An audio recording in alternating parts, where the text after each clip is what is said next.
Hello and welcome, everyone. It is time to enter the Kumite.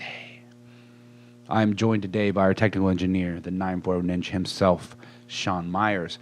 Today, we will be bringing Kayla Harrison into the arena. But first, if you enjoy the content we're creating, make sure to like, share, and subscribe. Okay, Kayla Harrison, the Judoka. She was born in Middletown, Ohio. Harrison took up judo at the age of 6, having been introduced to the sport by her mother, who was also a black belt. She won the 2010 World Judo Championships, gold medals at the 2012 and the 2016 Olympics, and gold at the 2011 and 2015 Pan American Games. She is on another level, guys. You want to talk about a representative for judo, you got it right here. She began training under Coach Daniel Doyle and won 2 national championships by the age of 15. On August 31st, 2016, the United States Judo Association had a Batsugan, hope I'm pronouncing that right, promotion of Harrison to Rokudan, which is basically the 6th degree black belt, making her the youngest person in the U.S. to ever be rewarded this rank. She is currently 10-0 in MMA, 8 stoppages. She is the lightweight champion of the PFL and utterly dominant there. She looks to be levels above the majority of her competition in the PFL.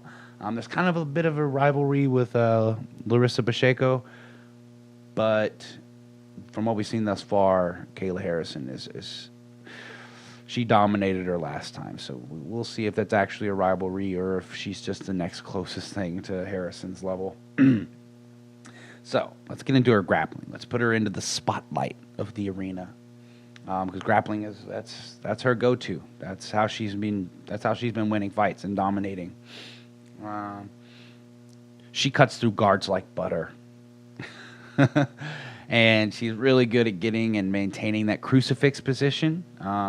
She has very strong hips, and she's always in the right position. She's always building to the next thing. She's never put her body out of line. If she needs to be high on someone's guard, then she's going to do that. You know, when it comes to head pressure, all of it, she's doing all of the grappling right, and she has all these little tricks and things that she can do along the way. Her fight against Brittany Elkins, man, it was so beautiful to watch.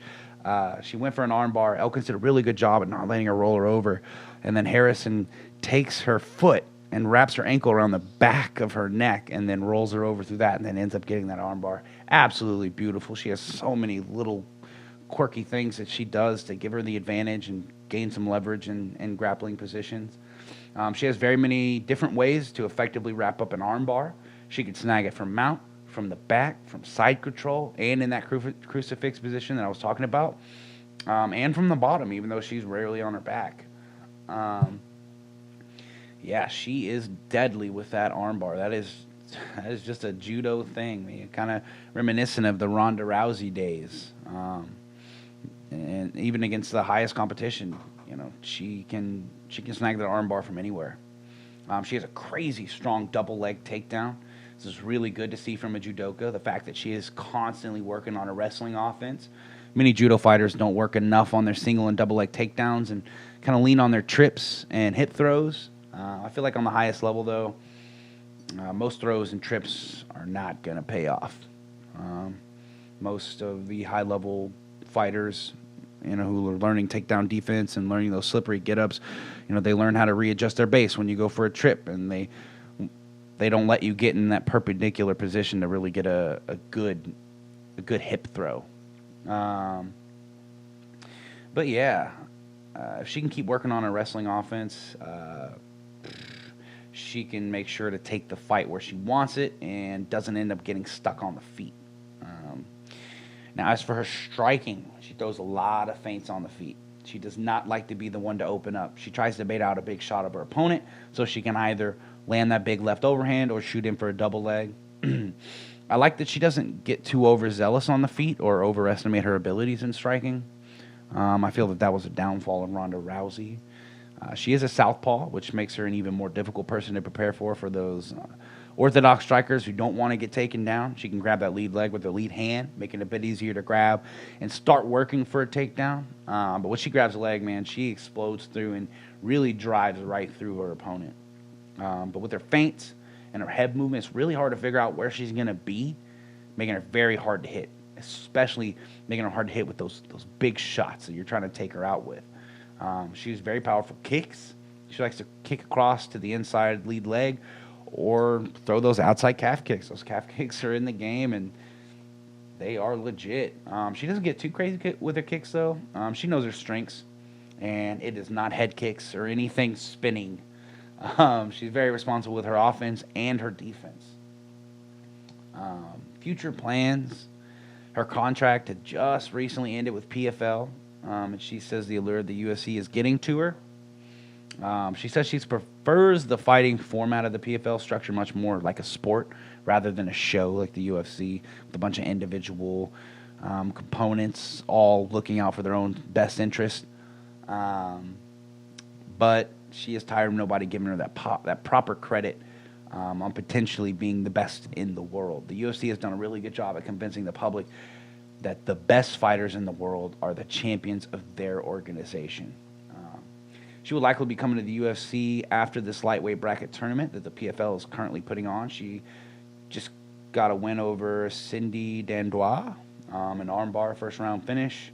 And a lot of people are seeing, it looks like fate's trying to align her with Larissa Pacheco again.